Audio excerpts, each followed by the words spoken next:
व्यासाय विष्णुरूपाय व्यासरूपाय विष्णवे हे ब्रह्मनिधये वासिष्ठाय नमो नमः व्यासाय नमः शुकाय नमः शौनकादिभ्यो नमः गन्धाक्षतपुष्पाणि पुष्पाणिकाम् ओखदेः प्रतिमोदध्वं भगवतेः प्रसूर्वरेः अश्वायव सजिद्वरेर्वेरुदः पारश्नव व्यासाय नमः शुकाय नमः शौनकादिभ्यो नमः ततो नीराजन अम्बे तू है जगदम्बे काली जय दुर्गे खप्पर वाली तेरे ही गुण गाए आरती ओ मैया हम सब उतारे तेरी आरती तेरे भक्त जनों पर मैया भीड़ पड़ी है भारी भीड़ पड़ी है भारी दानव दल पर टूट पड़ो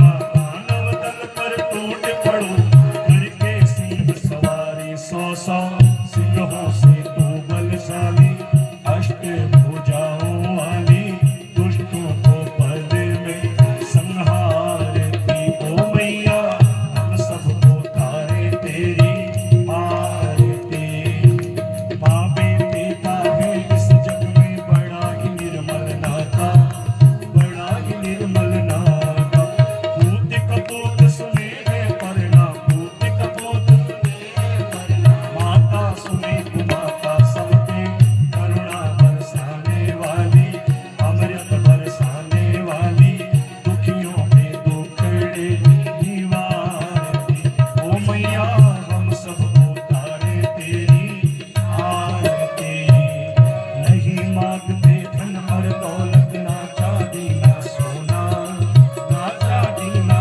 सोना हमको मांगे माँ तेरे मन में हमको मांगे माँ तेरे मन में एक छोटा सा कोना सबकी बिगड़ी बनाने वाली लाज बचाने वाली सदियों के सत्य को संवारती ओ मैया हम सब उतारे तेरी आरती अम्बे तू है जगदम्बे काली जय दुर्गे खप्पर वाली तेरे ही गुण गावे आरती ओ मैया हम सब उतारे तेरी आरती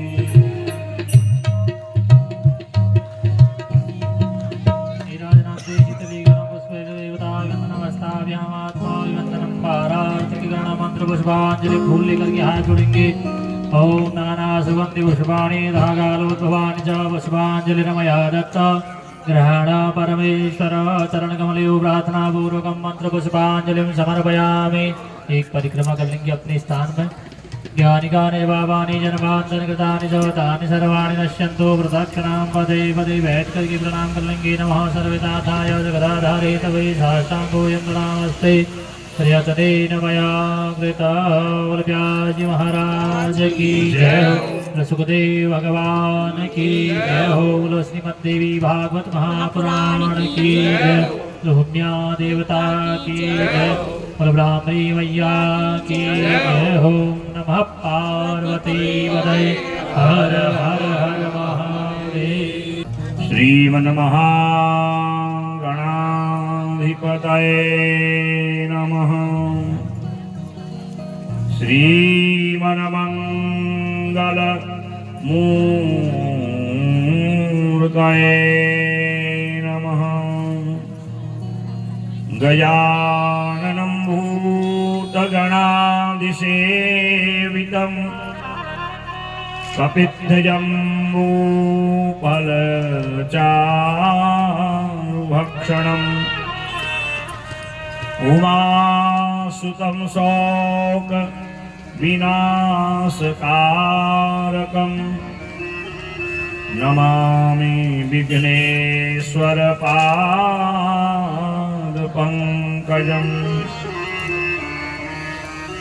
नारायणं नमस्कृत्य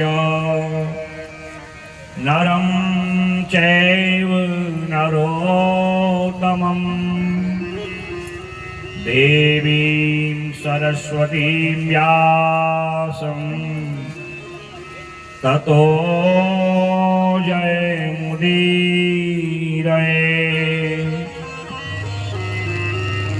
अखण्डमण्डलाकारं व्याप्तं येन चराचरम् तत्पदं दर्शितं येन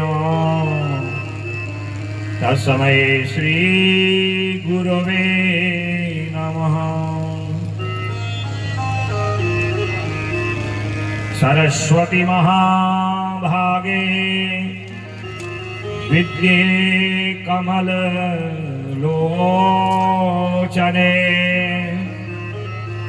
विश्वरूपे विशालाक्षी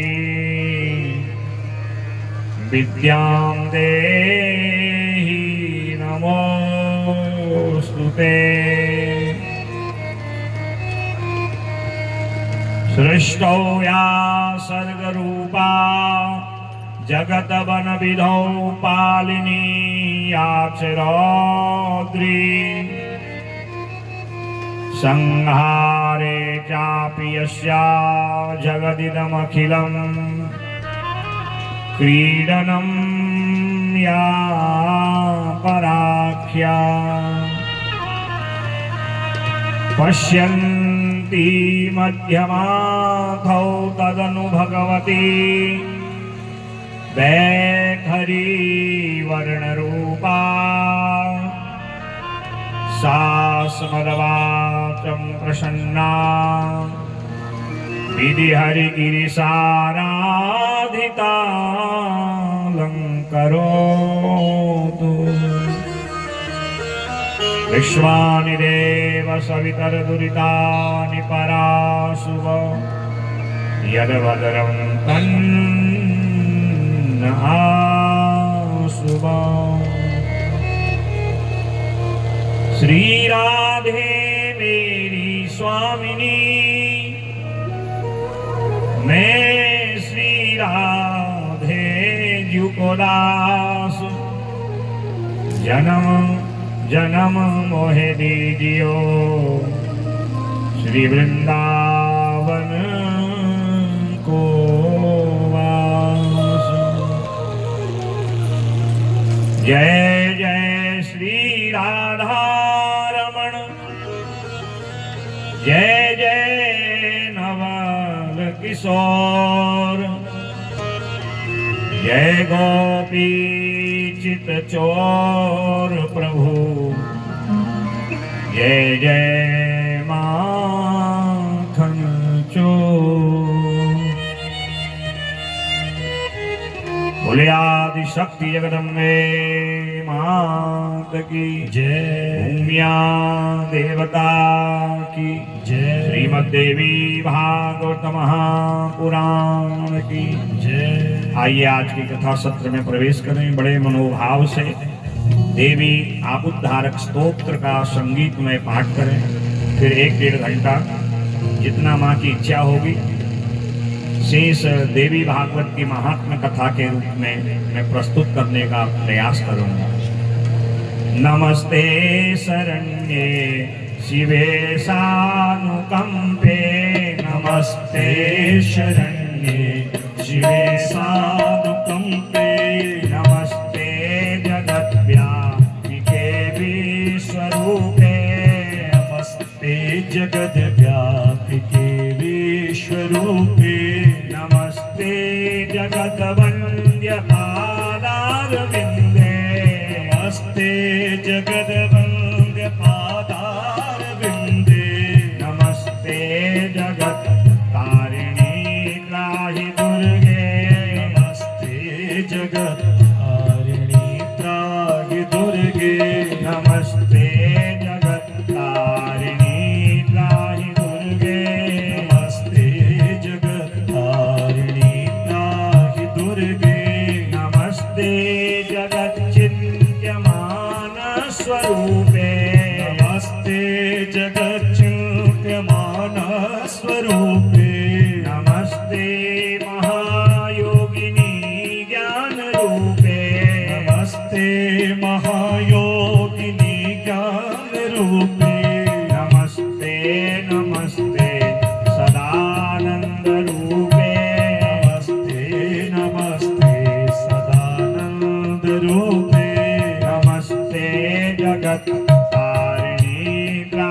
दुर्गे नमस्ते जगत्तारिणी त्राहि दुर्गे नमस्ते जगत्तारिणी त्राहि दुर्गे नमस्ते जगत्तारिणी त्राहि दुर्गे अनाथस्य दीनस्य तृष्णातुरस्य अनाथस्य दीनस्य तृष्णातुरस्य भयार्तस्य भीतस्य बाधस्य जन्तोः भयार्तस्य भीतस्य बद्धस्य जन्तु त्वमेका गतिर्देवि निस्तारकर्त्री त्वमेका गतिर्देवि निस्तारकर्त्री नमस्ते जगत्तारिणी त्राहि दुर्गे नमस्ते जगत्तारिणी त्राहि दुर्गे नमस्ते जगत्तारिणी त्राहि दुर्गे नमस्ते जगत्तारिणी त्राहि दुर्गे अरण्ये रणे दारुणे शत्रुमध्ये अरण्ये रणे दारुणे शत्रुमध्ये नले सागरे प्रान्तरे राजगेहे नले सागरे प्रान्तरे राजगेः त्वमेका गतिर्देवि निस्तारकर्त्री त्वमेका गतिर्देवि निस्तारकर्त्री नमस्ते जगत्तारिणी त्राहि दुर्गे नमस्ते जगत्तारिणी त्राहि दुर्गे नमस्ते जगत्तारिणी त्राहि दुर्गे नमस्ते जगत्तारिणी त्राहि दुर्गे अपारे महादुस्तरे अन्त्यघोरे अपारे महादुस्तरे अन्त्यघोरे विपत्सागरे मज्जतां देहभाजम् विपत्सागरे मज्जतां देवभाजम् त्वमेका गतिर्देवि निस्तारहेतुः त्वमेका गतिर्देवि निस्तारहेतुः नमस्ते जगत्तारिणी त्राहि दुर्गे नमस्ते जगत्तारिणी त्राहि दुर्गे नमस्ते जगत्तारिणी त्राहि दुर्गे नमस्ते जगत्तारिणी त्राहि दुर्गे नमश्चण्डिके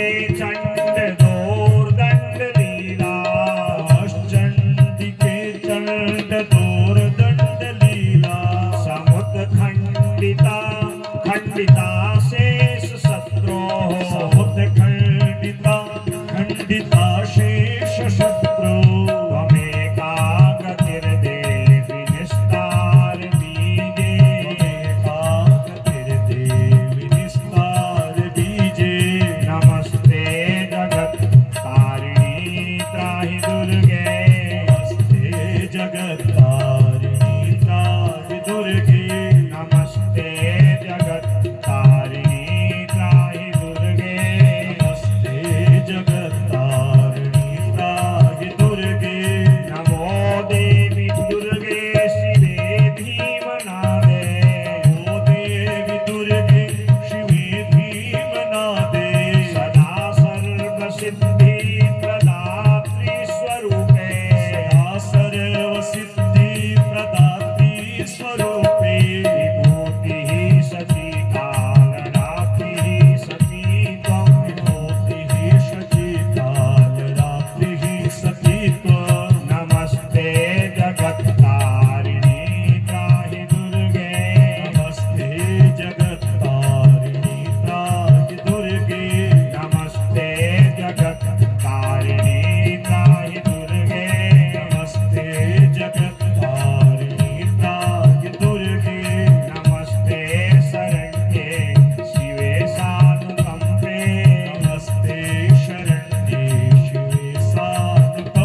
श्रीमद्देवी भागवत महापुराण की जय। अपने अपने पूज्य माता पिता की जय। सद्गुरुदेव भगवान की जय। भारत माता की जय। उत्तराखंड धाम की जय। भूमिया देवता की जय। रामरी मैया की जय। हर हर हर महादेव। देवयज्ञो ब्रह्मयज्ञो भूतयज्ञस्तथैव च पितृयज्ञो मनुष्यस्य यज्ञश्चैव तु पंचमम्। परम मंगलमय श्रीमद्देवी भागवत महापुराण को नमन करते हुए आदि शक्ति परब्रह्म स्वरूपिणी सच्चिदानंदा स्वरूपा भगवती प्राम्बा जगदम्बा को नमन करते हुए अपने पूज्य माता पिता सद्गुरुदेव इष्ट परम आराध्य को नमन करते हुए यज्ञ नारायण भगवान को नमन करते हुए आप सभी के हृदय में विराजमान शक्ति स्वरूपा भगवती को नमन करते हुए संत ब्राह्मण मंडली को नमन करते हुए कलिमल से पावन करने वाली भगवती के दिव्य मणिद्वीप लोक का वास कराने वाली मां पराम्बा जगदम्बा के चरणों में अनुराग प्रेम प्रकट करने वाली परम मंगलमयी श्रीमद्देवी भागवत महापुराण नवाह ज्ञान यज्ञ कथा का आज विश्राम दिवस है। प्रातःकालीन नित्य गणेशादि देवताओं का पूजन और भगवती का षोडशोपचार अष्टोत्तर पूजन और यज्ञ नारायण को पूर्णाहुति प्रदान करने के पश्चात आइए 1-1.25 घंटा जितना भी समय, क्योंकि हर कार्य की एक सीमा है, क्योंकि कथा तो बहुत शेष है।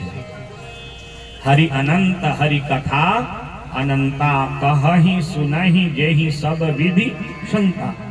यदि मैं आज से भी आपको 9 दिन और सुनाना शुरू करूं ना, फिर भी देवी भागवत की कथा को कोई पूर्ण नहीं कर सकता। 18,000 श्लोक देवी भागवत में हैं, 318 अध्याय हैं, 12 स्कंद हैं। अगर ये किसी को कंठ भी हो जाए, वो ये दावा नहीं कर सकता कि 9 दिन में मैं संपूर्ण देवी भागवत सुना दूंगा, क्योंकि 6-7 घंटा जब देवी भागवत के 18,000 श्लोकों का नित्य पाठ हो, तब 9 दिन में देवी भागवत का केवल मूल जो श्लोक हैं, जो पाठ पारायण है, वही होता है। और हम नित्य 3-3.5 घंटा कथा सुन रहे हैं, तो उसमें श्लोक भी सुनाना है, थोड़ा सा संकीर्तन भी होना है, और कथा कितनी होगी। तो विद्वान अपनी अपनी शैली में कुछ प्रसंगों का विस्तार करते हैं, कुछ प्रसंगों को संक्षेप में सुनाते हैं, और कुछ कथाओं का स्पर्श करके आगे बढ़ते हैं। यही कथा की मर्यादा है। ये नवाह यज्ञ का एक सिद्धांत है। ये भगवती पराम्बा जगदम्बा का दिव्य चरित्र आप 8 दिन से श्रवण कर रहे थे, और मैंने जो मेरे गुरुदेव भगवान की कृपा से प्राप्त किया, मेरे माता पिता मेरे इष्ट की कृपा से जो मुझे प्राप्त हुआ, ये सब विद्वान ब्राह्मणों के आशीर्वाद, संतों के आशीर्वाद से, और आप जैसे रसिक श्रोताओं के प्रेम से जो मुझे व्यक्त करने का अवसर मिला, तो मैंने तो आपको मात्र अल्प ही सुनाया, बहुत एक सार रूप में ही श्रवण कराया। और अगर मैं कहूं कि मैं आपको पूरी कथा सुना सकता हूं, ये मेरा अल्प ज्ञान होगा। लगभग 35-37 वर्ष से इस कथा यात्रा में हूं, और निरंतर इस कथा को सुनाने का प्रयास करता हूं, और जितनी बार सुनाता हूं, हर बार कुछ न कुछ नयापन कथा में निकल के आता है। ये मेरी पराम्बा मां भगवती जगदम्बा इष्ट की बड़ी कृपा है। तो जो अल्प ज्ञान मुझे था, मैंने प्रयत्न पूर्वक आपको कथा के प्रसंग सुनाए। मैं कथा से बाहर की बातें सुनाता ही नहीं, क्योंकि सुनाने को इतना है, वही पूर्ण नहीं होता। तो इधर की उधर की सुना के कथा पूर्ण नहीं की जाती, और वक्ता के लिए वो अच्छा भी नहीं है। संकीर्तन तो कथा में आपकी रुचि के अनुसार मैंने सुना है। मैं वर्ष में 1 या 2 कथा बिना संगीत के करता हूं। अब जो मेरी अगली कथा है वृद्ध यागेश्वर के पास, वो बिना संगीत की ही कथा है। यजमान की बड़ी इच्छा थी। अभी मैंने इससे पूर्व फरवरी में एक कथा करी थी। कोई रिटायरमेंट प्रधानाचार्य थे इंटर कॉलेज के, उनकी बड़ी श्रद्धा थी कि व्यास जी आपके मुख से व्यास शैली, सुखदेव शैली वाली कथा सुननी है। तो जैसा श्रोता का भाव होता है मैं प्रयत्न करता हूं। संगीत तो मैं आपको उतना ही सुनाता हूं जैसे वैद्य या डॉक्टर दवा देता है, और दवाएं अक्सर कड़वी ही होती हैं। अब कुछ लोग कड़वी वस्तु को नहीं खा पाते, तो डॉक्टर वैद्य कहता भैया अगर कड़वी दवा नहीं खा पाएगा तो स्वस्थ भी नहीं होगा, और दवाई खाना जरूरी भी है। तो औषधि के साथ थोड़ा सा शहद ले लो या मीठा ले लो। अब ये नहीं कि औषधि की आड़ में बहुत ज्यादा मीठा खा लिया फिर बीमारी और बढ़ जाएगी। तो इसलिए कड़वी दवा स्वाद को न बिगाड़े तो थोड़ा सा मीठा ले लिया, और मीठा भी उतना ही लेना है जिससे औषधि की गुणवत्ता बनी रहे, उसका प्रभाव शरीर में अनुकूल हो। और वैसे ही कथा में भी संकीर्तन की एक मर्यादा है। कथा में संगीत उतना ही हो जिससे कथा गौण न हो जाए। कथा प्रधान है, संगीत गौण है। तो आप रसिक श्रोताओं को मैंने प्रयत्न पूर्वक 8 दिन तक श्रीमद् देवी भागवत महापुराण की कथा सुनाने का प्रयास किया है। मैं दावा नहीं करता कि मैंने आपको सारी कथा सुनाई। अब किस भाव से आपने ग्रहण करी, जैसे परसों राजा हरिश्चंद्र का दिव्य प्रसंग चल रहा था, कई माताएं कई सज्जनों की आंख से मैं देख रहा था आंसू बह रहे थे। ये कब होता है? जब हम भावुक बन के कथा सुनते हैं। रसिका भूई भावुका, रसिक बन के और भावुक बन के जब हम कथा सुनते हैं तो कथा के वो भाव अंतर मन में प्रवेश करते हैं, और जैसी कथा होती है वैसे ही भाव के द्वारा हम उन कथाओं का लाभ लेते हैं। ये कथा अनंत है। मैंने आपको वेद व्यास जन्मेजय संवाद का ये प्रसंग प्रयास करके सुनाया है। सबसे पहले वेद व्यास जी ने लिखा नारद जी से प्रेरणा लेकर के, और उन्होंने अपने शिष्य सूत महाराज जी को इसको सुनाया। सूत जी ने नैमिषारण्य में सौनकादि 88,000 महात्माओं को इस कथा को सुनाया, और फिर जन्मेजय के द्वारा किए गए सर्प शस्त्र के प्रायश्चित रूप में वो सर्प शस्त्र का उसको पाप न लगे और उसके पितर दुर्गति को न जावे, उस दुर्गति से बचाने के लिए वेद व्यास भगवान ने देवी भागवत को 9 दिन तक राजा जन्मेजय को सुनाया। और महाकाली, महालक्ष्मी, महासरस्वती अवतार की कथा, और उसमें अनेक देवियों का वर्णन किया। कल आपने शताक्षी माँ की महिमा, दुर्गा कैसे प्रकट हुई, कैसे भ्रामरी देवी प्रकट हुई, कैसे माँ का नाम शाकंभरी पड़ा, वेद माता गायत्री का पावन चरित्र, और पावन इस कार्तिक मास में आपने तुलसी की दिव्य कथा सुनी। और ये कार्तिक मास तो शालिग्राम और तुलसी राधा दामोदर का मास है। तो इस मास में तुलसी का पूजन करते हैं, चातुर्मास व्रतोद्यापन करते हैं, तुलसी का विधिवत भगवान शालिग्राम नारायण से विवाह करते हैं, उनको हजारों गोदान का और अश्वमेध का फल प्राप्त होता है। तो जो ये महिमा है देवियों की, स्वाहा देवी की, स्वधा देवी की, माँ मनसा की, माँ सरस्वती की, गंगा की, लक्ष्मी की, ये दिव्य जो चरित्र हैं जन्मेजय जी श्रवण कर रहे हैं और वेद व्यास जी श्रवण करा रहे हैं।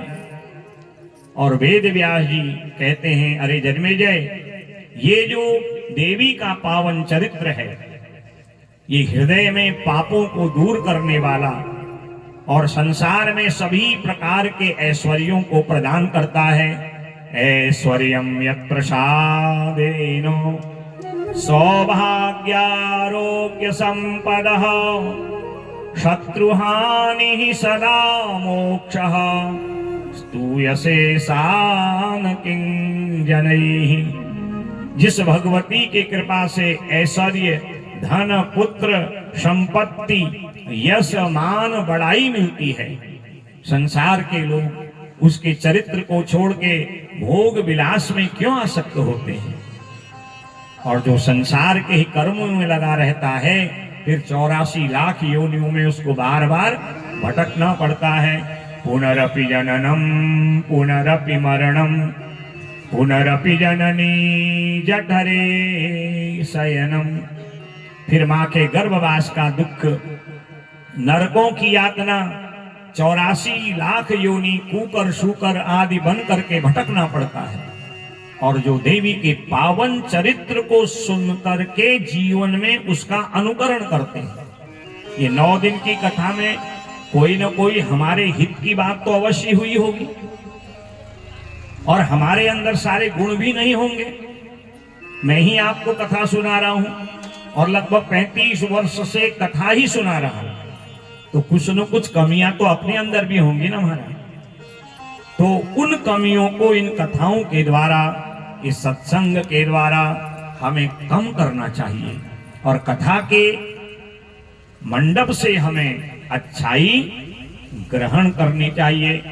क्योंकि ये जो कथा है, ये तीर्थों का, महातीर्थ का संगम है। सर्वाणि तीर्थानि वसन्ति तत्र यत्राचितोदार कथा प्रसंगः। जहां भगवान की पावनी कथाएं होती हैं, वहां सारे तीर्थ आते हैं। सभी तीर्थों का हमने आवाहन किया ना मंडप में। गंगा जी आए, यमुना जी आए, तीर्थराज प्रयाग आए, ब्रह्मादि देवता आए, और यज्ञ नारायण उनको आहुति प्रदान करके उनके लोक तक पहुंचाए। तो ये जो भगवती की कथा है, भगवान की जो कथा है, ये महातीर्थ है। जहां ये कथाएं होती हैं, वहां सारे तीर्थ आते हैं। सर्वाणि तीर्थानि वसन्ति तत्र। सारे तीर्थ वहां आके बस जाते हैं। और हम तीर्थ क्यों जाते हैं? ताकि हमारे पाप नष्ट हो और उस तीर्थ का हमें पुण्य मिले। जीवन में यदि तीर्थ करने का अवसर न मिले तो खाली भारतवर्ष को देखते हैं, कितने तीर्थ हैं हमारे उत्तराखंड से रामेश्वरम तक, पूर्व से पश्चिम तक। आदमी रोज भी तीर्थ यात्रा करे, जीवन बीत जाएगा, तीर्थ पूरे नहीं होंगे। कल के प्रसंग में आपको मैंने 108 देवी के आदि शक्ति पीठों की कथा सुनाई। यदि 108 शक्तिपीठ की आप परिक्रमा करें, वर्षों बीत जाएंगे। 12 ज्योतिर्लिंग है महाराज, 4 धाम हमारे उत्तराखंड के, 4 धाम भारतवर्ष के। सिद्ध तीर्थ हैं, शिव तीर्थ हैं, विष्णु तीर्थ हैं, नैमिषारण्य जैसे तीर्थ हैं, प्रयागराज हैं। इतनी महानदियां हैं, इतने सरोवर हैं, कहां पूर्ण हो सकता है? हाँ, यदि सभी का हमें एक साथ पुण्य लेना है। सर्वाणि तीर्थानि वसन्ति तत्र यत्राच्युतोदार कथा प्रसंग। सारे तीर्थों का यदि हमें फल लेना है, तो जहां भगवान की कथा है वहां समय निकाल के जाइए और उन कथाओं को श्रवण करिए। सारे तीर्थों में दान पुण्य स्नान का आपको फल मिल जाएगा। सत्संग से बढ़ के कोई बड़ा तीर्थ नहीं है। कभी कभी आप लोग गाते होंगे ना, माताएं अक्सर गाती हैं, श्याम जी से मिलने का, मैया जी से मिलने का, सत्संग ही बहाना है। श्याम जी से मिलने का, मैया जी से मिलने का, सत्संग ही बहाना है। मैया जी से मिलने का सत्संग ही बहाना है। मैया जी से मिलने का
भागवत के मंडप में, हाँ भागवत जी के मंडप में मेरी मैया का बसेरा है।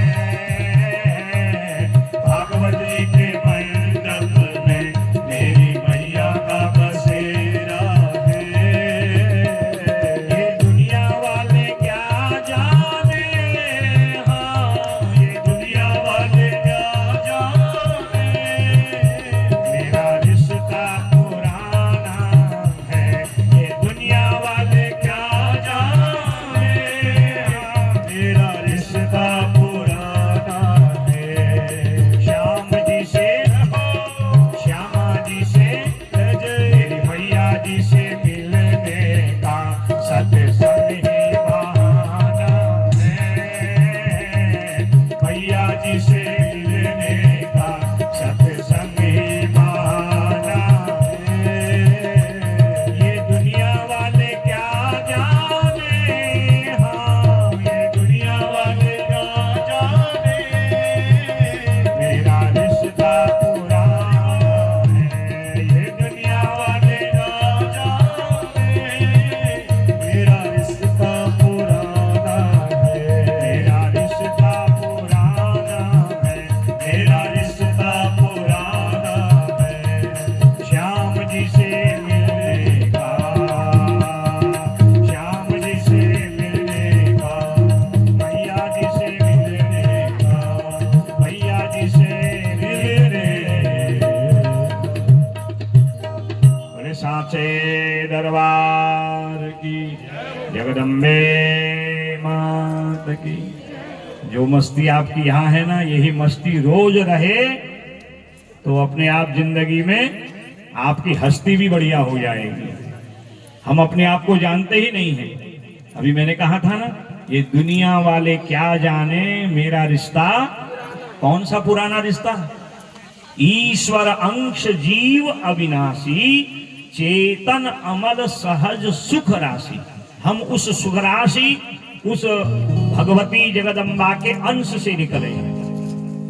वो हमारी अंशी है, हम उसके अंश हैं। ये हमारा उसका पुराना रिश्ता है। पड़ोसी, चाचा भतीजे, मामा भांजे, बेटा, माँ का नहीं, बल्कि वो हमारा अंशी है, हम उसके अंश हैं। ईश्वर अंश जीव अविनाशी, चेतन अमल सहज सुख राशि। वो हमें रोज ऐसी ही मस्ती देता है, पर हमने संसार के विषयों में, लड़ाई झगड़े में, कलह में, क्रोध में, काम में, रोग में, शोक में, विवादों में उसकी वास्तविकता को भूला दिया, उसको पहचान ही नहीं पा रहे।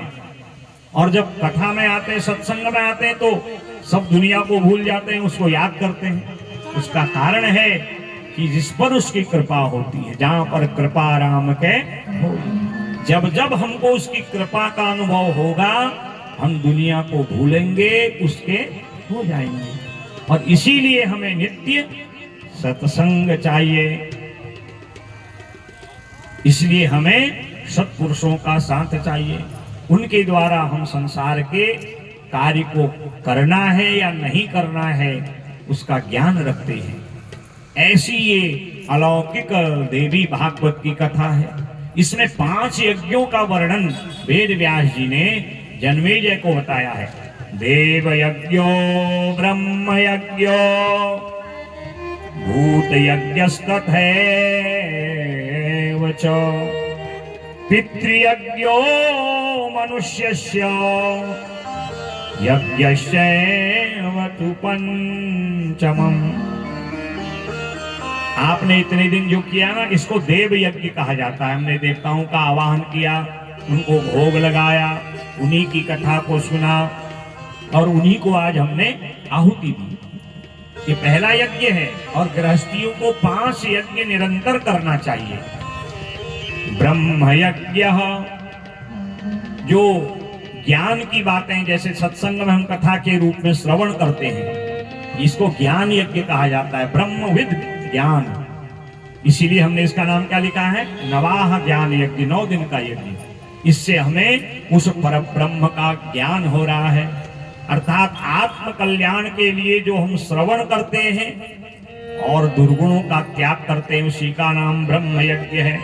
भूत यज्ञस्तथैव च, जितने भी प्राणी हैं संसार में, चाहे वो मनुष्य है या पशु है, पक्षी है, सब पर दया का भाव, उनके निमित्त कुछ न कुछ देना। गाय है तो हरी घास दीजिए, पक्षी आदि को दाना डालिए, कुकर आदि को रोटी डालिए, ये भी यज्ञ है। हम देखते हैं कई लोग रोड में विचरण करने वाले पशुओं की, कुत्तों की बड़ी सेवा करते हैं। ये कोई गलत नहीं है, उनके अंदर भी सब पर मोर बराबर दाया, उनके अंदर भी वही पर ब्रह्म है। प्राणियों की सेवा करना भी देवी का ही यज्ञ है। और पितृयज्ञ, चौथा यज्ञ है पितृयज्ञ। हमारे माता पिता जब तक हैं उनकी खूब सेवा करो, और कभी कभी अगर क्रोध में आके थोड़ा डांट भी देते ना, उनकी डांट आशीर्वाद के ही बराबर होती है। अब ये नहीं कि माता पिता की बात नहीं मानी और दुनिया को छोड़ के गए, फिर बढ़िया सा जो है महाराज उनकी फोटो पे बढ़िया माला चढ़ा दी, उनके स्मृति दिवस पर, पुण्यतिथि पर खूब ब्राह्मणों को दक्षिणा भी दी, पिंडदान आदि भी किया, तीर्थ किया, काशी गए, गंगा गए, गया गए, बद्रीनाथ गए, पुष्कर गए। उससे पितर प्रसन्न नहीं होंगे, वो पितृयज्ञ नहीं है, वो तो आप अपने भय के लिए कर रहे हो। जीते जी खूब चकाचक सेवा करो, और मृत्यु के बाद ये सारे जो शास्त्रीय कर्म है इनको करो, इसको कहा जाता है पितृयज्ञ। तो उसका परिणाम क्या है? उससे हम देव ऋण, ऋषि ऋण और अपने पितरों के ऋण से मुक्त हो जाते हैं। और पांचवा यज्ञ है मनुष्य यज्ञश्चैव। प्रत्येक प्राणियों के लिए, जो हमारे अपने स्वजन हैं, दीन दुखी लोग हैं, अनाथ लोग हैं, उनके लिए जो हम दान करते हैं, अन्न देते हैं, वस्त्र देते हैं, उनके दुख को दूर करने के लिए जो हम प्रयत्न करते हैं, जो सेवा करते हैं, अर्थात प्राणियों में दया का भाव भी एक यज्ञ है। प्राणियों पर परोपकार करना, उनके निमित्त दान करना, अपने कमाए हुए धन को मार्जित करना, परिष्कृत करना, शुद्ध करना, उसके लिए दशांश दान की आवश्यकता है। तो इसको मनुष्य यज्ञ कहा जाता है। इसका सरल रूप प्राचीन माताओं में देखा जाता था। जब घरों में चूल्हे होते ना, तो चूल्हों में जब भोजन माताएं बनाती थी, अब आजकल तो रसोई का हिसाब ही कुछ और है। भोजन बनाते रहो, चखते रहो, कहीं नमक ज्यादा तो नहीं, कहीं मिर्च तो ज्यादा नहीं मारा। अब पतिदेव भी गुस्सेले हैं, कहीं मिर्च नमक ज्यादा होगी तो हमारा सारा हिसाब गड़बड़। इसलिए माताएं पहले ही, अब चखे हुए वस्तु का कहीं भगवान को भोग थोड़ी लगता है। तो पुराने समय माताएं बहुत पढ़ी लिखी नहीं होती थी, पर उनको बड़ा ज्ञान होता था। तो उस भोजन को 5 बार वो चूल्हे पे डालती थी। अगर यहाँ पर सयानी माताएं बैठी होंगी या किसी ने अपनी सास आदि को देखा होगा, माता जी को देखा, हमें तो याद है हमारी माता जब भोजन बनाती थी 5 बार चूलिका में डालती थी। और यहाँ भागवत जी में लिखा है, न चूल्याम नायसे पात्रे न भूमो न च खल्परे वैश्वदेवं प्रकुर्वीते कुंडे वा स्तंडिले पिवा। या तो वो पंचचूलिका हवन कुंड में किया जाता था। अब जहां अग्नि जले चूल्हा में, चूलिका में, उसको भी कुंडी कहा जाता है। तो 5 बार उसमें भोजन अर्पण करती थी। अगर कोई कमी बेशी रह जाती, वो पंच यज्ञ की ही श्रेणी में आता था। और वो जो रसोई में बना है उसमें और भी स्वाद हो जाता था। आज आप लोग कितने मसाले डालते हो, कितने प्रकार के खाद्य पदार्थ बनाते हो, उतना स्वाद लगता है हमारा। मैं परसों श्रीमान निर्मल जी को बता रहा था कि हम जब पढ़ते थे, कभी कभी भरपेट भोजन की भी बहुत कमी होती थी, पर माँ बाबू जी को अभी ये नहीं बताया कि भाई कुछ कमी है, क्योंकि स्वाध्याय करना था, अपने लक्ष्य को प्राप्त करना था। और उस समय जो महाराज स्वाद था उस रूखे सूखे अन्न में, मैं आपको बता रहा था ना परसों, एक दिन वो सुंदर मटर की खिचड़ी बनाई ना, उसमें ज्यादा मसाला था ना, भूनने को कुछ था महाराज। और वो जो स्वाद था, क्योंकि स्वाद में एक तो भाव था जो हम बना रहे हैं, प्रभु अर्पण कर रहे हैं, और उसके अलावा कोई दूसरा साधन भी नहीं था। और आज हम कितना ही बढ़िया मसाला डाल दें, आज तो हम वैसे भी बहुत सादा भोजन करते हैं, कभी ज्यादा मसाले वाला, घी वाला, तला हुआ ये तो हम खाते ही नहीं, सादा भोजन। और जो स्वाद होता है सात्विक भोग का, क्योंकि तुम ही निवेदित भोजन करही, प्रभु प्रसाद पट भूषण धरही। जब हमने उसको भगवान को अर्पण कर दिया तो वो अपने आप स्वादिष्ट बन जाता है। घर में भी आप भोजन करते हो, आज भंडारा है, वो जो बना हुआ साग पात है, बढ़िया हलवा है, वो स्वाद आपको घर के भोजन में नहीं मिलेगा, क्योंकि वो भगवान के, भगवती के निमित्त बना है और उनको पहले वो निवेदित हो गया, वो बड़ा स्वादिष्ट होता है। अब स्वाद भाव से होता है, अब भाव ही नहीं है। महाराज आप 5 स्टार होटल में खा लीजिए, पेट तो जरूर भर जाएगा, पर वो स्वाद आपको नहीं लगेगा, स्वाद लगेगा भाव से। इसलिए भाव से भजन करते हुए रसोई में प्रसाद बनाइए और भगवान को अर्पण करिए। तुम ही निवेदित भोजन करही, जो बनाया है आपको निवेदित किया है, अब वो क्या बन गया? प्रभु प्रसाद पट भूषण धरही। केवल भोजन में ही नहीं, हर वस्तु में, जो घर में पैसा आ रहा है, जो अन्न आ रहा है, वस्त्र आभूषण आ रहा है, कोई मिष्ठान आ रहा है, फल आ रहा है, पहला भाग भगवान को अर्पण करिए। देखिए वो प्रसाद अपने आप बनके आपको बहुत आनंदित करेगा। तो ये 5 प्रकार के जो यज्ञ हैं, इनको करने से भगवती पराम्बा जगदम्बा प्रसन्न होती है। और वो मणिद्वीप में रहने वाली भगवती, जिसका स्वरूप आपको मैंने तृतीय स्कंद में बताया था, और स्वयं वेद व्यास जी राजा जन्मेजय को 12वें स्कंद में 5 अध्याय हैं, जिसमें मणिद्वीप का विस्तार पूर्वक वर्णन है। और देवी भागवत में स्वयं लिखा है, ये जो 5 अध्याय हैं, अपने गृह प्रवेश के समय वास्तु योग में कोई नए काम धंधा जब आरंभ करते हैं, गृह प्रवेश काल में, शुभ कर्म में, जो अपने घरों में ये मणिद्वीप के 5 अध्यायों को पढ़ते हैं, उनके घर में भगवती जगदम्बा अष्ट सिद्धि नवनिधियों के साथ रहती है। अध्याय पंचकम त्वेतत् पठे नित्यं समाहितः, भूत प्रेत पिशाचादि बाधा तत्र भवे नहीं। नवीन गृह निर्माणे वास्तु योगे तथैव च पठितव्यं प्रयत्नेन कल्याणं तेन जायते। 12 स्कंद के जो अध्याय पंचक अर्थात ये 5 अध्याय हैं, 8 अध्याय से 13 अध्याय पर्यंत, इनको अध्याय पंचक कहा जाता है। इसमें गायत्री के महिमा और मणिद्वीप का विस्तार पूर्वक वर्णन है। तो ये अध्याय पंचक का जो अपने घर में पाठ करते हैं, इसकी कथा सुनते हैं, उनके घर में भूत प्रेत पिशाच की बाधा नहीं होती है और सदा सुख संपदा ऐश्वर्य रहती है।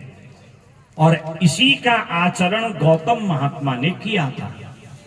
तो तब जन्मेजय ने प्रश्न किया कि हमने सुना है कि एक बार सृष्टि में बारिश नहीं हुई, वर्षा नहीं हुई, वृष्टि नहीं हुई, सब लोग हाहाकार करने लगे, परंतु गौतम महात्मा ने सब संसार के ब्राह्मण ऋषियों को आश्रय दिया और भरपेट भोजन जो चाहते हैं वो खिलाया।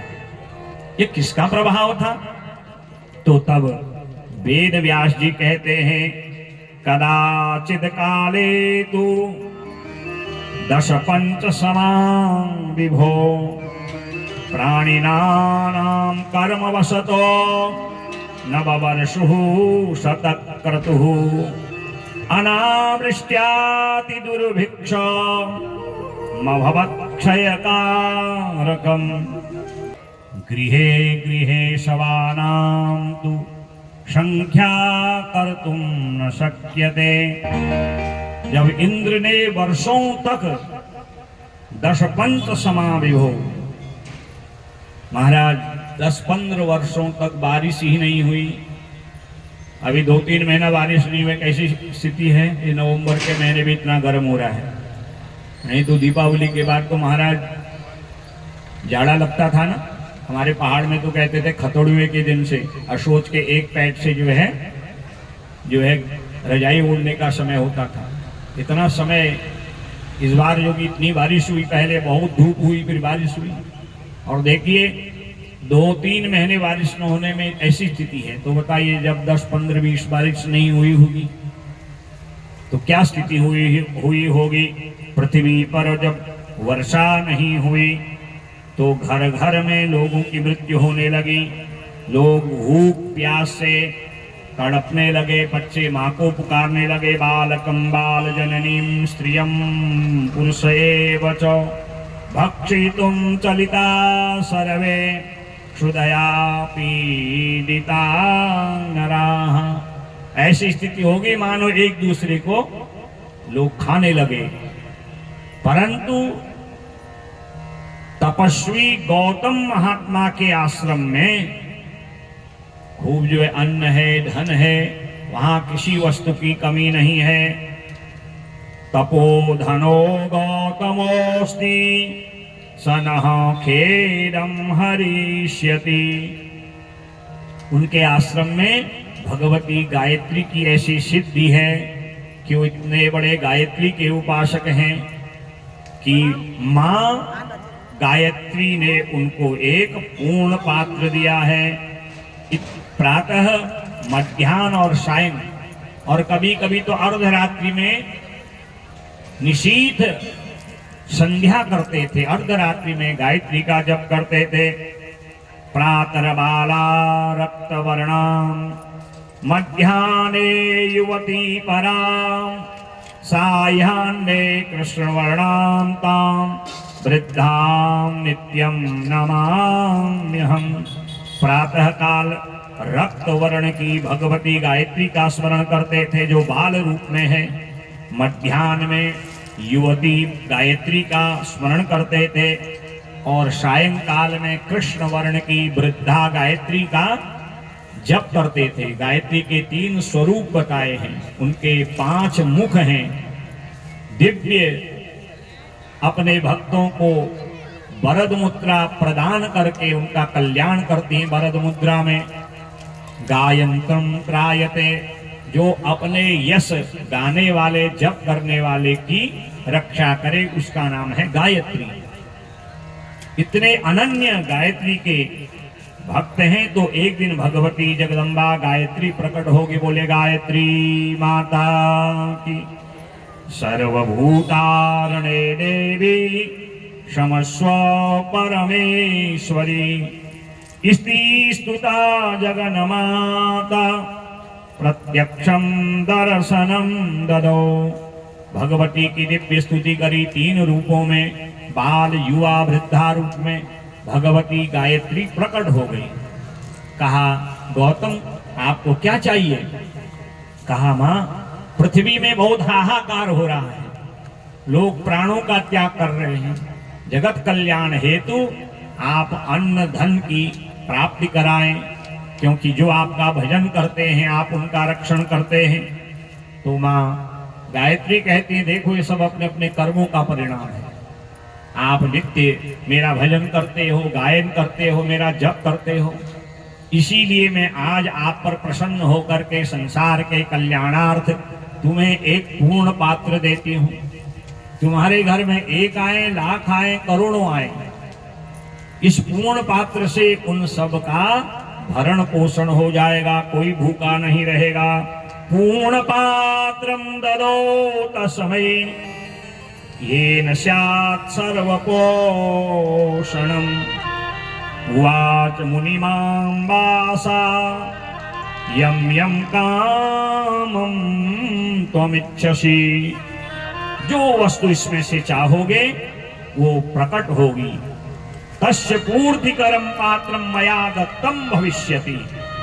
इत्युक्त्वा अंतर्दधे देवी गायत्री परमा कला। वेद व्यास कहते हैं जन्मेजय, भगवती गायत्री ने गौतम ऋषि को दिव्य पूर्ण पात्र दिया, और जो कोई भी भूखा प्यासा गौतम ऋषि के आश्रम में आता भरपेट भोजन करता, और जो वस्तु चाहता, ये नहीं कि सूखा रोटी शाक मिलता नहीं, कोई 56 भोग चाहे वो भी मिलता, कोई सादा चाहता वो भी मिलता।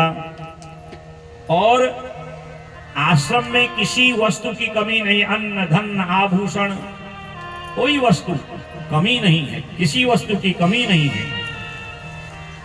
जब लोगों को पता चला, प्राण रक्षा करने के लिए सब लोग परिवार सहित वहां जाने लगे।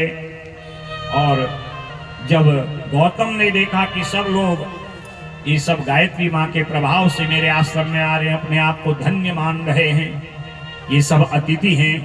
देवी भागवत में लिखा है, अतिथिर्यस्य भगनासो गृहा प्रत्यनिवर्तते शतस्मै दुष्कृतं दत्वा पुण्यमादाय गच्छति। जिसके घर में अतिथि आते हैं, ब्राह्मण आते हैं, संत आते हैं, बड़ा भाग्यशाली होता है, उसका घर तीर्थ बन जाता है। अब ये परंपरा आजकल थोड़ा सा शंका के विषय से लोग समझते हैं। दरवाजा अलग लगा है, गेट अलग लगा है, उसमें बड़ा ताला लगा है, दरवाजे पे वो भौंकने वाला काटने वाला अलग लगा है। क्या खाक हमारे घर में अतिथि संत आएगा महाराज? CCTV कैमरे अलग लगे हैं महाराज। हाँ, किससे मिलना है किससे नहीं मिलना है, बड़े कोठियों की तो हिसाब ही कुछ और है महाराज। और द्वार पर वो चौकीदार भी खड़ा होता है, इंक्वायरी करता है, तब कहीं बाबूजी अंदर से आते मिलने की इच्छा हो। वैसे में कौन संत ब्राह्मण अतिथि घर में जाएगा महाराज? तो हमारे शास्त्र में लिखा है कि जिसके घर में अतिथि आते हैं वो घर तीर्थ बन जाता है, और जिसके घर से अतिथि प्रसन्न होके जाता है वो अपने सारे पुण्य को उस घर में छोड़ जाता है, उस घर की दरिद्रता को दूर कर देता है। और जिसके घर से ब्राह्मण संत अतिथि माता पिता रुष्ट होके जाते हैं, शतस्मै दुष्कृतं दत्वा, वो अपने सारे पापों को उस घर में छोड़ जाता है, पुण्यमादाय गच्छति, उस घर के पुण्य को ले जाता है। गौतम महात्मा अतिथियों का देव रूप में स्वागत करते हैं। अतिथि देवो भवो, मातृदेवो भवो, पितृदेवो भवो, आचार्य देवो भवो। इस बात का उनका मन का संकल्प है, वो इस परंपरा को मानते हैं। इस प्रकार अपने घर में आए हुए अतिथियों को देख करके गौतम महात्मा बड़े प्रसन्न हुए। 2 4 6 दिन नहीं, इत्थम 12 वर्षाणि उपोष मुनि पुंगवान गायत्र्याः परमं स्थानं चकार मुनि सत्तमः। 12 वर्ष तक हजारों लाखों लोगों को भोजन पवाया, उनके रहने की व्यवस्था, स्नान की व्यवस्था और उनकी नित्य सेवा की व्यवस्था देखी। और किसी भी प्रकार से मां गायत्री के प्रभाव से, उनके दिए हुए पूर्ण पात्र के प्रभाव से कहीं भी अभाव नहीं हुआ। और जितना सेवा कर रहे हैं उतना ही अन्न धन बढ़ते जा रहा है। और 12 वर्ष तक तीनों काल अतिथि सेवा, संत सेवा, ब्राह्मण सेवा। अब अक्सर क्या होता है, जब लोगों को ज्यादा मिलता है तो उनके मन में शंकाएं हो जाती हैं महाराज। तो लोगों ने देखा, बताओ हम तो कुछ नहीं कर पाए और ये गौतम इस सब का श्रेय ले रहा है। और समाज में बहुत प्रकार के लोग होते हैं। ये इतना बड़ा आयोजन हो रहा है, 9 दिन से हजारों लोग रोज आ रहे हैं, कथा सुन रहे हैं। और कुछ लोगों के मन में ये भी खटक रहा होगा, ये सब कैसे हो रहा है महाराज बताओ। और कुछ सोच रहे हैं ऐसे ही होते रहे अच्छा है महाराज। कुछ लोगों को कुछ बातें अच्छी नहीं लग रही होंगी और कुछ कमियां निकाल रहे होंगे। कुछ लोग भाई ढंग से बैठने की व्यवस्था नहीं है, प्रसाद की व्यवस्था नहीं है, ये नहीं है। और कुछ लोग तन मन धन से सेवा कर रहे, समाज है। तो अक्सर मनुष्य का स्वभाव है वो गुणगान कम करता है और त्रुटियों को ज्यादा देखता है। तो कुछ लोगों के मन में स्पृहा हुई, मन में द्वेष ईर्ष्या हुई गौतम ऋषि को देख के। तो कहा भाई ये अच्छा नहीं लग रहा, सारा श्रेय तो गौतम को ही मिल रहा है। तो इन लोगों ने एक नकली गैया बनाई और नकली गैया बना के सामने हरे भरे गौतम महात्मा के आश्रम के खेतों में छोड़ दी। और दूर से देखें कुछ ब्राह्मण ऋषि आदि। गौतम महात्मा सुबह स्नान संध्या से निवृत्त हुए और गौ सेवा करने जब गए तो हरे भरे खेत में गैया को देखा और बहुत दुबली पतली है। भाई मेरी गौशाला में तो इतनी दुबली पतली गैया हो ही नहीं सकती। और उन्होंने एक तिनका उस गैया की ओर डाला। हूं हट जा, उधर को चले जा। हुम सप्तैर्वारिता सा प्राणां तत्याज तक्षणे गौरहतानेन दुष्टेने इत्येवं ते चकुर्दियाः। ये तो ताक में लगे थे, जैसे ही गाय को तिनका लगा वो धड़ाम से गिर गई। सारे ब्राह्मण आदि आ गए। इस गौतम ऋषि ने गौ हत्या कर दी है, गौ को मार दिया है।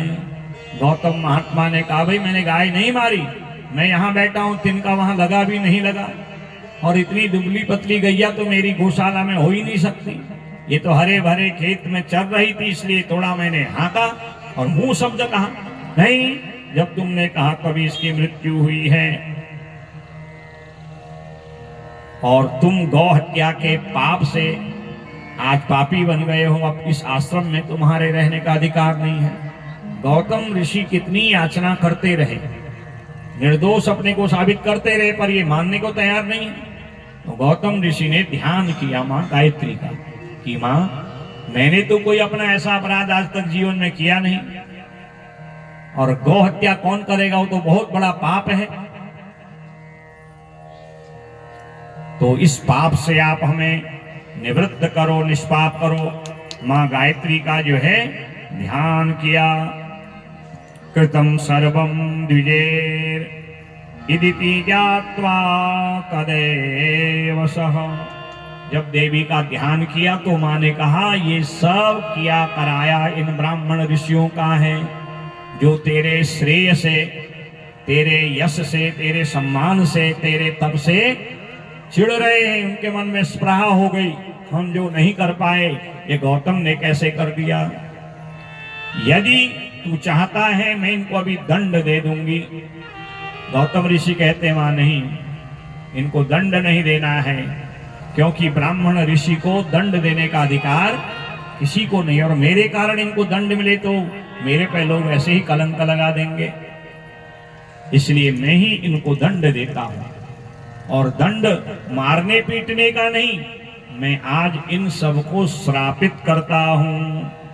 दधार कोपम परमं प्रलये रुद्रकोपवत् शशापतर्षीन् सर्वान् कोपसंरक्तलोचनः। आज इन सभी मनुष्यों को जिन्होंने छल किया था, गौतम महात्मा ने श्राप दे दिया। मैंने मनसा वाचा कर्मणा गायत्री की सेवा करी, जप किया, और उस सेवा का परिणाम से 12 वर्षों तक आपका भरण पोषण करता रहा। और आप ही मुझ पर गोहत्या का कलंक लगाना चाहते हैं, इसीलिए मैं आज आप सबको श्रापित करता हूं और तुम्हें श्राप देता हूं। तुम सब लोग कलयुग में ब्राह्मण कुल में जन्म लोगे और बिना गायत्री के उपासना के विषहीन तथोरगः, विषहीन सर्प बन जाओगे। कलयुग में बनोगे ब्राह्मण, ब्राह्मण कुल में, ऊंचे कुल में जन्म होगा, और तुम विषहीन सर्प बन जाओगे। न तुम्हारा आशीर्वाद लगेगा, न तुम्हारा श्राप लगेगा। कितना ही त्रिपुंड लगा लो, कितना ही शिखा धारण कर लो, कितनी माला धारण कर लो, तुम सब भगवती गायत्री के मंत्रों से, ध्यान से, उनकी विद्या से विमुख हो जाओगे। और उनको श्रापित कर दिया सारे ब्राह्मण। सभी ऋषि सभी मनुष्य चरण पकड़ने लगे महाराज। और कुछों को तो श्राप दिया, तुम अलग अलग युग में राक्षस बनोगे। तुमने एक गायत्री उपासना करने वाले पर कलंक लगाया है।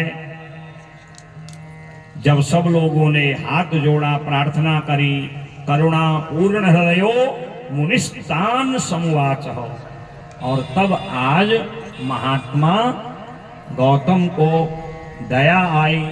संत हृदय नव नीत समाना, संत हृदय नवनीत समाना, कहा कभी न सो कहे न जाना, कहा कभी न सो कहे न जाना, निज परिताप द्रवहु नवनीता, निज परिताप द्रवहि नवनीता, पर दुख द्रवहि संत सुपुनीता, पर दुख द्रवहि संत सुपुनीता, संत हृदय नव नीत समाना,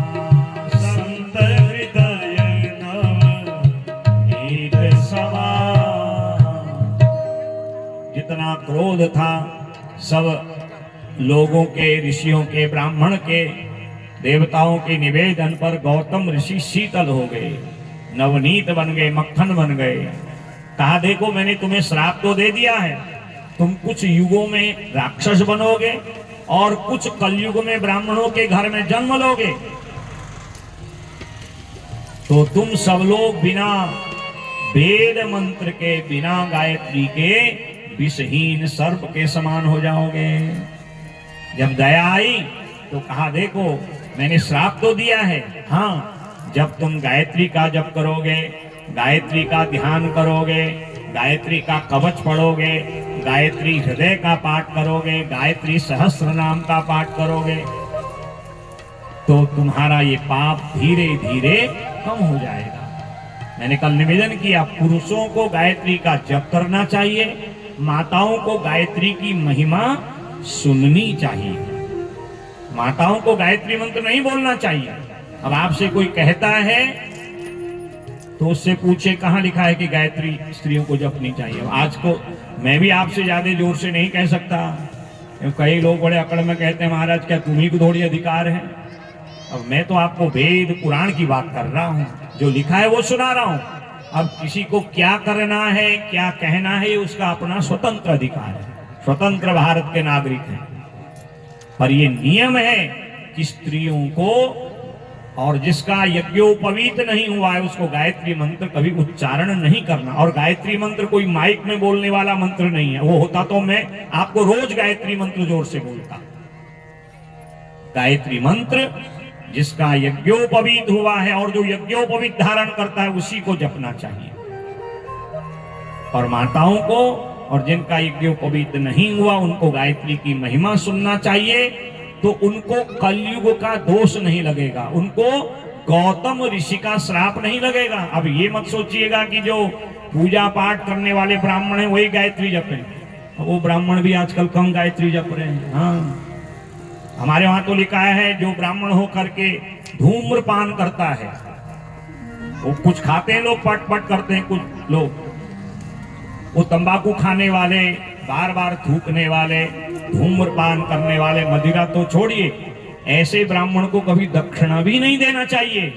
हाँ, वो जो आप देते हैं ऐसे ब्राह्मण को, वो दक्षिणा ऐसी होती जैसे आपने अग्नि की बजाय आपने राख में हवन किया, क्योंकि वो आपके दिए द्रव्य से अगर अच्छा कर्म कर रहा है तो आपको पुण्य मिलेगा, अगर वो उसका दुरुपयोग कर रहा है उसका दंड भी आपको मिलेगा। ये नियम है। अब इतना समय किसके पास है, आजकल तो पंडित जी भी और जजमान जी एक जैसे महाराज, आप भी खाइए हम भी खाते हैं महाराज, कौन किसको देख रहा है। ये सब गौतम ऋषि का श्राप है।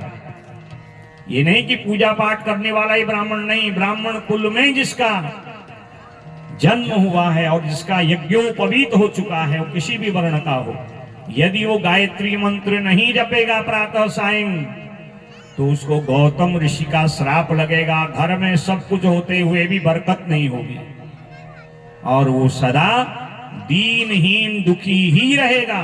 कभी उसके घर में सुख शांति समृद्धि हो ही नहीं सकती, क्योंकि गायत्री वेद माता ब्राह्मण के लिए ब्रह्मास्त्र है, परमाणु अस्त्र है। जिसके पास परमाणु अस्त्र होता है वो देश सर्व संपन्न माना जाता है। जिस ब्राह्मण के पास गायत्री का मंत्र होता है और गायत्री को निष्ठा पूर्वक वह जपता है, उस ब्राह्मण का कभी तेज नहीं समाप्त होता, उसका प्रभाव नष्ट नहीं होता। वो जो कहता है वो सिद्ध हो जाता है। वो जो आशीर्वाद देगा वो ब्राह्मण यजमान को फलित होगा, और वो जो चाहेगा मां गायत्री उसको पूर्ण करती है। तो गौतम कहते हैं कलयुग में जन्म होगा मनुष्यों के रूप में।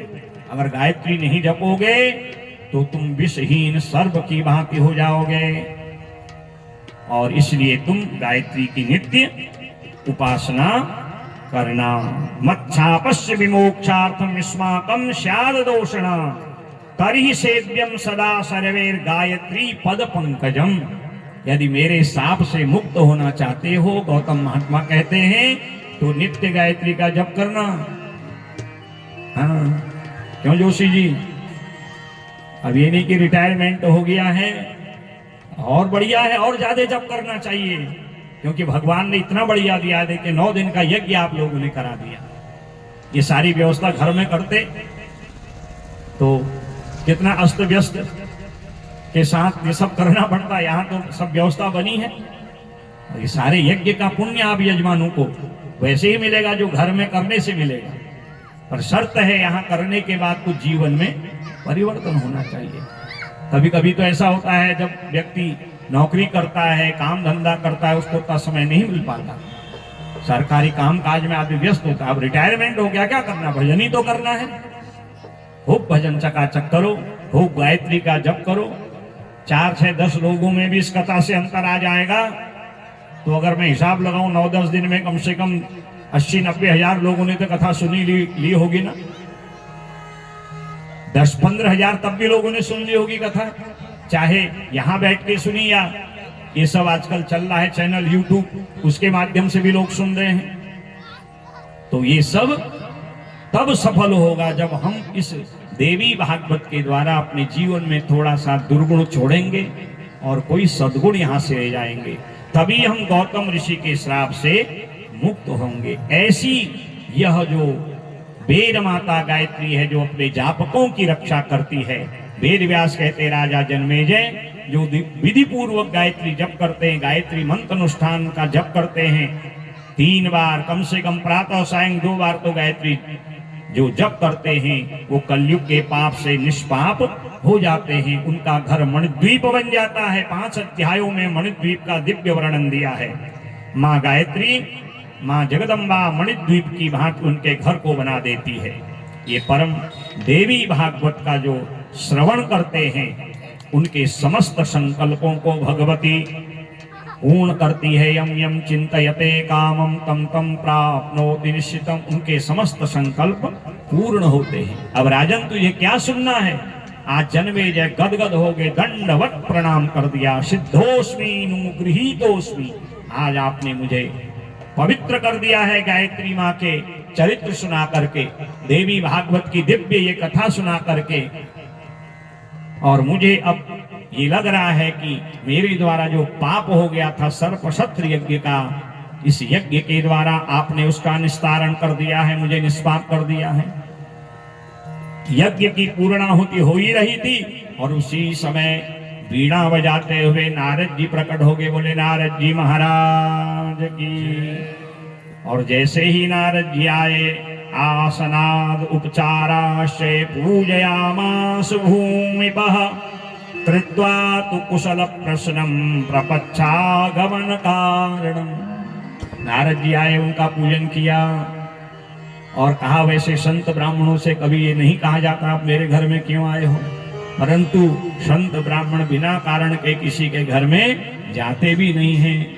तो प्रभु नारद जी जन्मेजय कह रहे हैं कि आपके कृतम कुत आगमनम साधो ब्रूहि किम करवाणि ते सनाथोहम कृतार्थोहम त्वदागमन कारण।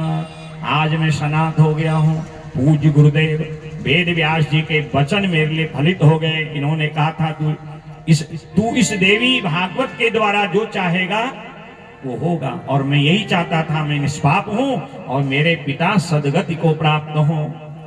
नारद जी ने कहा थोड़ा राजा सांस तो लेने दें। विश्राम किया, पूजन किया।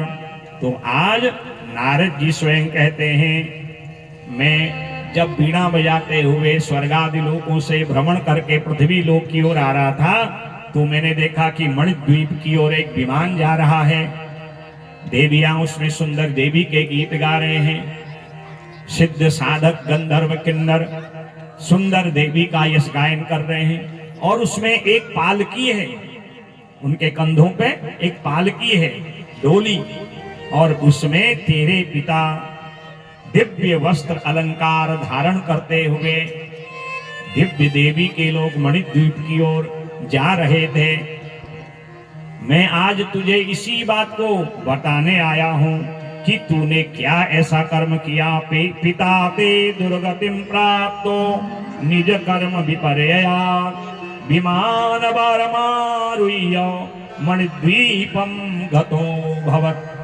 तेरे पिता तो नरक की ओर जा रहे थे क्योंकि उन्होंने ब्राह्मण का अपराध किया, और भागवत सुन के उनकी सदगति होने ही वाली थी। तूने जीवों की हत्या कर दी, सर्पों को यज्ञ में स्वाहा स्वाहा कर दिया। प्राणियों की हत्या से पितरों की दुर्गति होती है।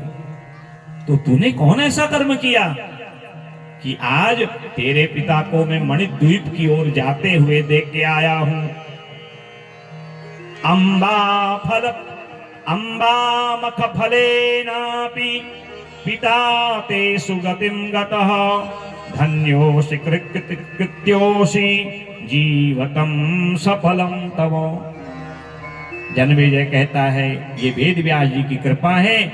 मैंने 9 दिन का आज यज्ञ किया है और आप अपने आंखों से देख के आए हैं, तो ये सब मेरी मां जगदम्बा की ही कृपा है। बोले जगदम्बे मात की जय। देवी भागवत महापुराण की नरकात् उद्धृत त्वया च कुलभूषणम् नरकादुद्धृतस्तस्य त्वया तु कुलभूषणो देवलोके स्फीत्कीर्तिः तवाद्य विपुला भवत्। ये सब देवी भागवत के कारण ही संभव हुआ है। वेद व्यास कहते हैं, देख जन्मेजय, ये देवी भागवत का तुझे प्रत्यक्ष फल आज प्रदान हो गया। तेरे पितरों को सदगति हो गई और तू आज निष्पाप हो गया है। ऐसी ये अलौकिक देवी भागवत है। जो इनको इस देवी भागवत को सुनते हैं उनकी कभी दुर्गति नहीं होती। पुत्रहीन को पुत्र मिलता है, विद्याहीन को ज्ञान मिलता है, धनहीन को धन की प्राप्ति होती है। जो यश चाहता है उसको देवी भागवत सुन के यश की प्राप्ति होती है। पद की इच्छा रखता है, पद प्राप्त होता है। जो मनोभाव से 9 दिन तक मनसा वाचा कर्मणा खाली सुनना ही नहीं, उस सेवा में लग के जो देवी भागवत को सुनते हैं, तम तम प्राप्नोति निश्चितम, उनके वो सारे संकल्प पूर्ण होते हैं। ऐसी अलौकिक देवी भागवत है। वेद सारविदम पुण्यम पुराणम द्विजसत्तमाः वेद पाठ समम पाठे श्रवणम च तथैवहि।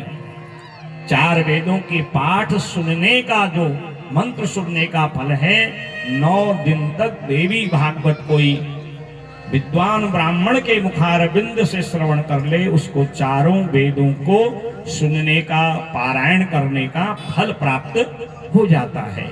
ऐसी अलौकिक देवी भागवत अब तुझे क्या सुनना है।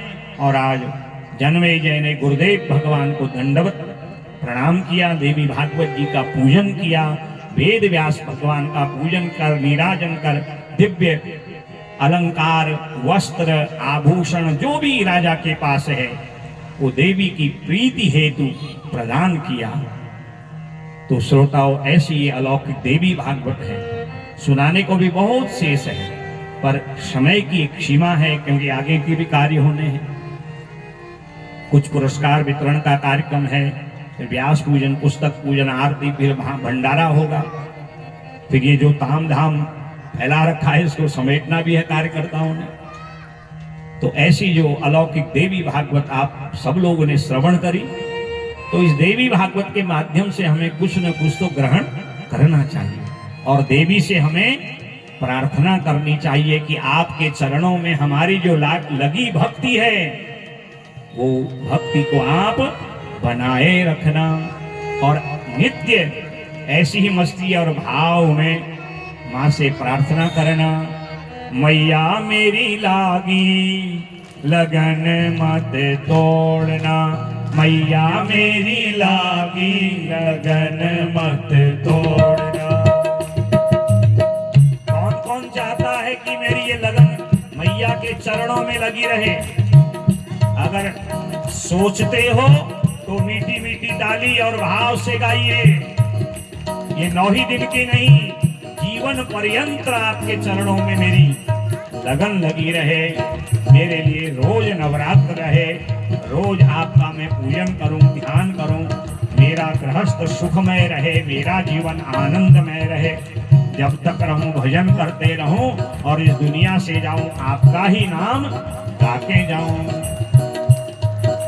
मैया मेरी लागी लगन मत तोड़ना, मैया मेरी लागी लगन मत तोड़ना, मैया मेरी लागी लगन मत तोड़ना, मैया मेरी लागी लगन मत तोड़ना, लागी लगन मत तोड़ना हो मैया, लागी लगन मत तोड़ना, जगदम्बा मेरी लागी लगन मत तोड़ना, जगदम्बा मेरी लागी लगन मत तोड़ना।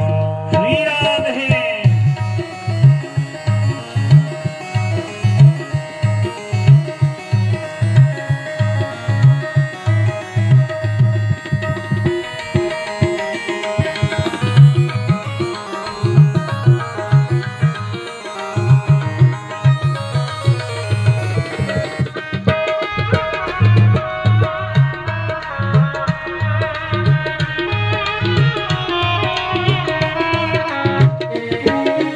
मैया मेरी लागी लगन मत तोड़ना, मैया मेरी लागी लगन मत तोड़ना, लागी लगन मत तोड़ना हो मैया मेरी लागी लगन मत तोड़ना, लागी लगन मत तोड़ना ओ मैया लागी लगन मत तोड़ना, जगदम्बा अम्बा दुर्गा मेरी लागी लगन मत तोड़ना, अम्बा मेरी लागी लगन मत तोड़ना।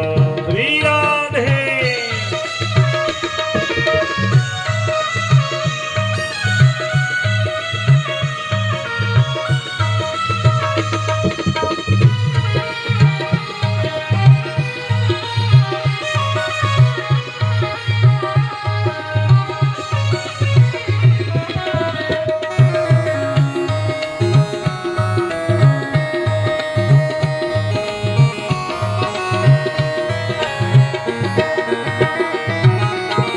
तुम्हारे भरोसे मैंने खेती बोई, तुम्हारे भरोसे मैंने खेती बोई, तुम्हारे भरोसे मैया खेती बोई, तुम्हारे भरोसे मैया खेती बोई, खेती बोई मैया खेती बोई, खेती बोई मैया खेती बोई, मेरे भरोसे मत छोड़ना मैया, मेरे भरोसे मत छोड़ना, जगदम्बा मैया दुर्गा मेरी लागी लगन मत तोड़ना, अम्बा मेरी लागी लगन मत तोड़ना।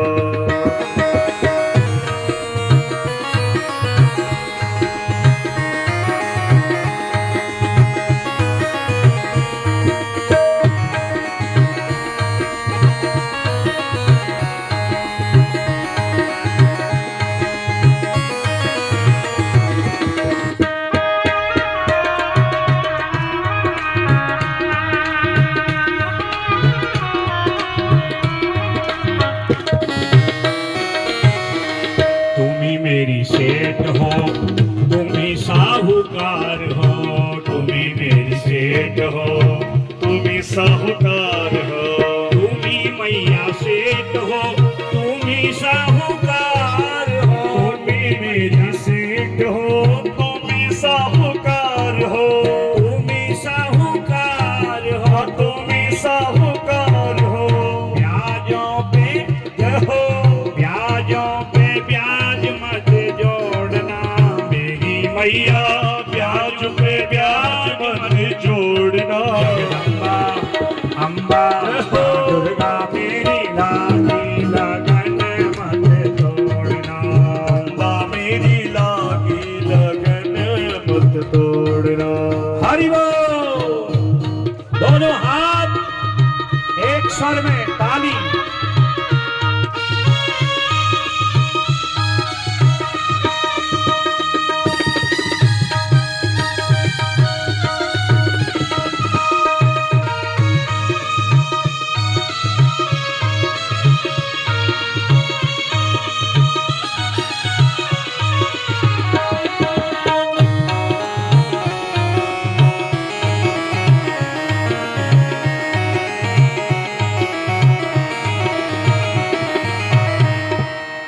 गहरी नदिया नाव पुरानी, गहरी नदिया नाव पुरानी, नदिया गहरी नाव पुरानी, नदिया गहरी नाव पुरानी, नाव पुरानी मैया नाव पुरानी। ये संसार एक नदी है, ये शरीर धीरे धीरे जर्जर हो रहा है तो ये पुरानी नाव हो गई है, इसको डूबोना मत। अपनी भक्ति कथा से इस नाव को भवसागर से पार कर मुड़ित द्वीप तक ले जाना, अपनी कृपा बनाना।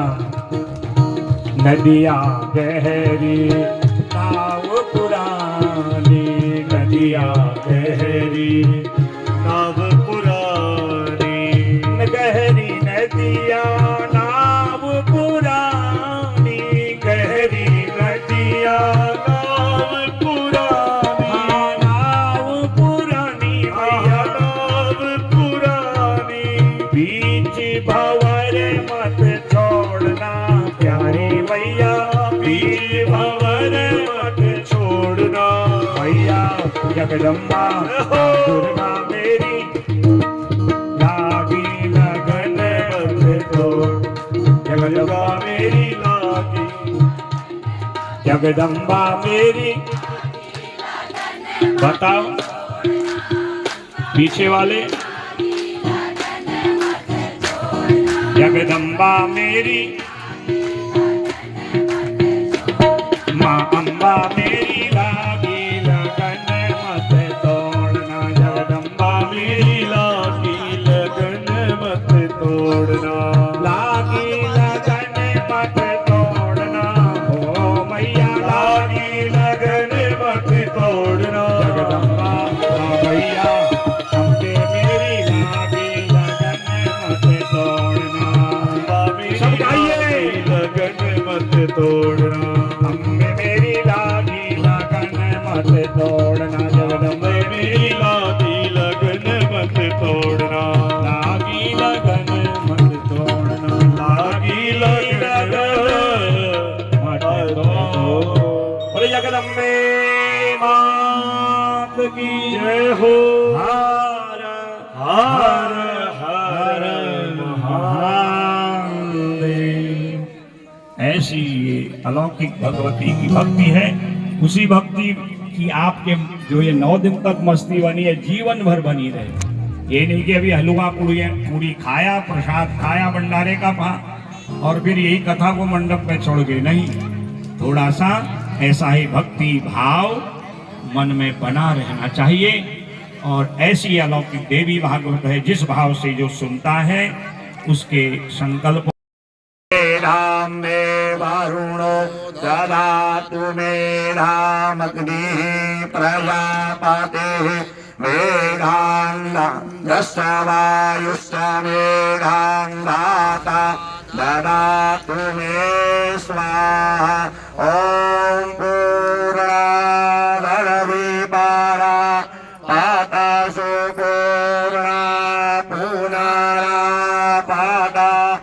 वसनेव विकिरीडावः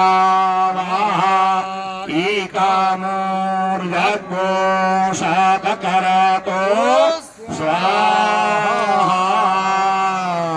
यज्ञ नारायण भगवान की ओम अम्बे अम्बिके अम्बालिके नमः। गायत्री कश्चन सारथि अगवाकाः शुभद्विकान्तां पीलवा श्रीनीं माधुश्चते लक्ष्मी च पत्न्यावः रात्रे पार्श्वेण कृतराणि रूपावश्रीः यातम्मा इषडन्निकाण मुम्म इकाण दर्पदो तम्म इकाण पावकानः सरस्वती वाजे निर्वाजिनीवती तदन्यं वस्तु धिया वसु ॐ वसोः पावित्रमसि शतधारम् वसोः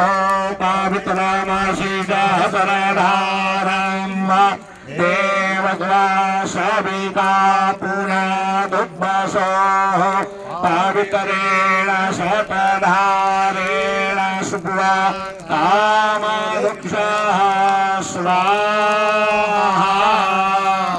बोलिए जगदम्बे माता की। देवी भागवत महापुराण की। हर हर हर महादेव। एक मंत्र कहिए, श्रद्धाम मेधाम यशः प्रज्ञां विद्यां पुष्टिं बलं श्रियं आयुष्यं द्रव्यं आरोग्यं देहि मे हत्य वाहना।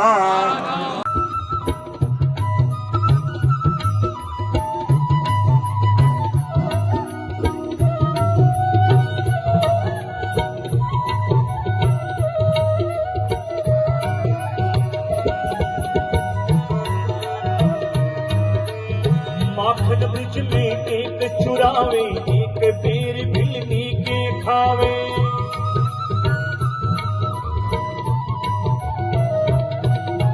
माखन ब्रिज में एक चुरावे, एक बेर बिलनी के खावे। प्रेम भाव से भरे अनोखे, प्रेम भाव से भरे अनोखे दोनों के हैं काम। कृष्ण कहो यारा, जग में सुंदर है दो नाम। चाहे कृष्ण कहो या राम, बोलो राम राम राम बोलो श्याम श्याम श्याम। बोलो राम राम राम बोलो श्याम श्याम श्याम।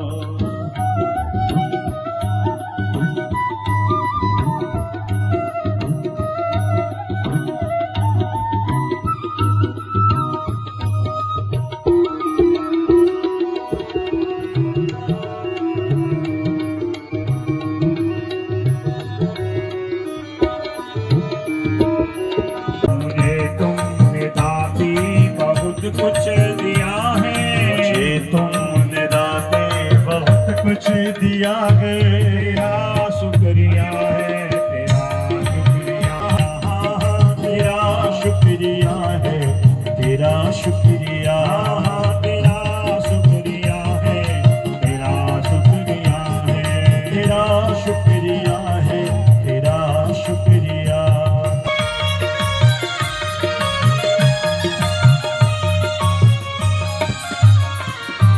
ये जायदाद दी है, ये औलाद दी है, ये जायदाद दी है, ये औलाद दी है। मुसीबत में हर वक्त इमदाद दी है, मुसीबत में हर वक्त इमदाद दी है। तेरा ही दिया मैंने खाया पिया है, तेरा ही दिया मैंने खाया पिया है। तेरा शुक्रिया है, तेरा शुक्रिया है, तेरा शुक्रिया, तेरा शुक्रिया है, तेरा शुक्रिया, हाँ तेरा शुक्रिया है तेरा शुक्रिया।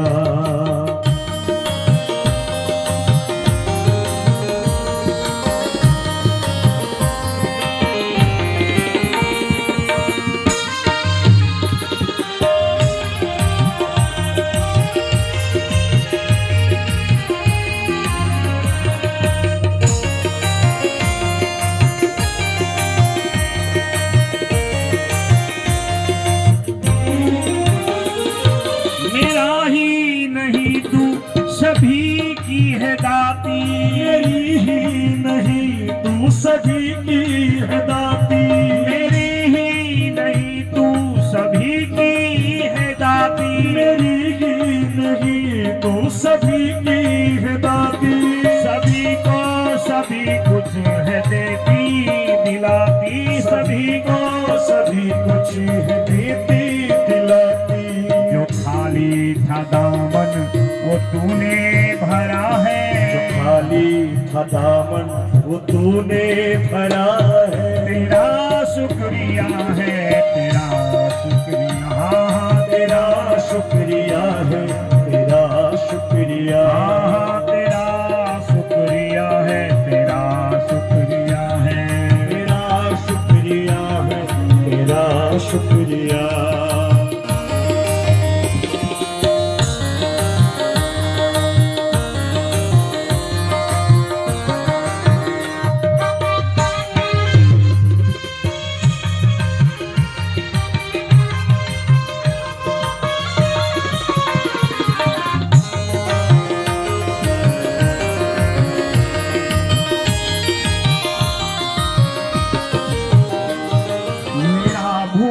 जाना तेरा नाम भुलाना, मेरा भूल जाना तेरा नाम भुलाना, मेरा भूल जाना तेरा नाम भुलाना, मेरा भूल जाना तेरा नाम भुलाना।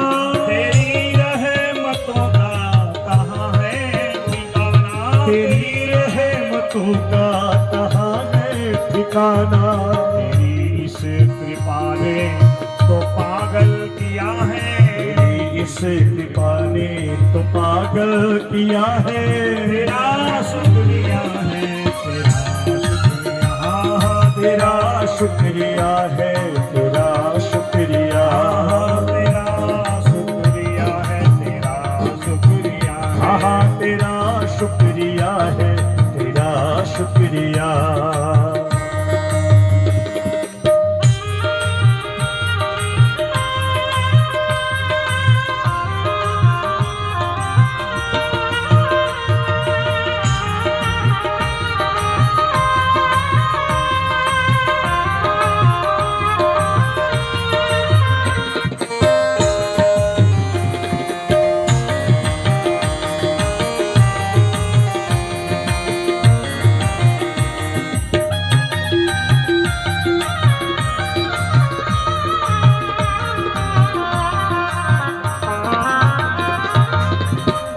तेरी बंदगी से मैं बंदा हूँ मालिक, तेरी बंदगी से मैं बंदा हूँ मालिक, तेरी बंदगी से मैं बंदा हूँ मालिक, तेरी बंदगी से मैं बंदा हूँ मालिक। तेरे ही करम से मैं जिंदा हूँ मालिक, तेरे ही करम से मैं जिंदा हूँ मालिक। तुम्ही ने ही मुझको, तुम्ही ने तो जीने के काबिल किया है, तुम्ही ने तो जीने के काबिल किया है। तेरा शुक्रिया है तेरा शुक्रिया, हाँ हाँ तेरा शुक्रिया है तेरा शुक्रिया, हाँ तेरा शुक्रिया है तेरा शुक्रिया, हाँ तेरा शुक्रिया है तेरा शुक्रिया। मुझे तुमने दाती बहुत कुछ दिया है, मुझे तुमने दाते बहुत कुछ दिया है। तेरा शुक्रिया है तेरा शुक्रिया, हाँ हाँ तेरा शुक्रिया है तेरा शुक्रिया, तेरा शुक्रिया है तेरा शुक्रिया, हाँ तेरा शुक्रिया तेरा शुक्रिया।